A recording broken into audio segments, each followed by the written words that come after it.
தெனாலிராமன் கதைகள் பாகம் 6 கிடைத்ததில் சம பங்கு.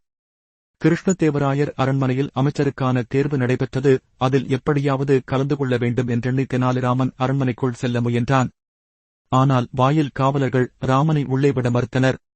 அதையும் மீறி உள்ளே நுழைய எண்ணிய தெனாலிராமன் வாயில் காவலனிடம், என்னை உள்ளே போக விட்டால் கிடைக்கும் பரிசுத் தொகையில் பாதியை உனக்குத் தருகிறேன் என்றான்.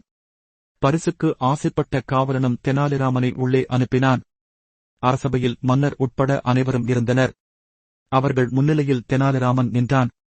தெனாலிராமனிடம் மன்னர் கேள்விகளை கேட்கத் தொடங்கினார். இந்த உலகத்தில் பயங்கரமான ஆயுதம் எது என்று மன்னர் கேட்க, தெனாலி சற்றும் யோசிக்காமல், இந்த உலகத்தில் பயங்கரமான ஆயுதம் மனிதனின் நாக்கு என்று பதில் அளித்தான். உடனே மன்னர், அது எவ்வாறு என்று கேட்க, தெனாலிராமன், மன்னா, இந்த நாக்கு எலும்பில்லாதது, எங்கு எவ்வாறு பேச வேண்டுமோ அங்கு அவ்வாறு பேசும். உண்மையை பொய் என்றும், பொய்யை உண்மை என்றும், நல்லோரை தீயோர் என்றும், தீயோரை நல்லோர் என்றும் கூறும். எனவே நாக்குதான் இந்த உலகில் மிக கொடிய ஆயுதம் என்றும் கூறினான்.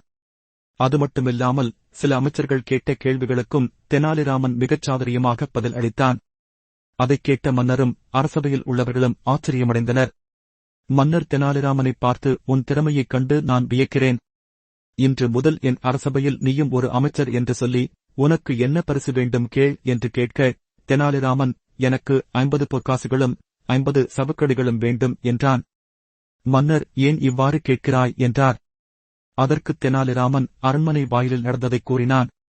உடனே மன்னர் வாயில் காவலனை அழைத்து வரக் கூறினார்.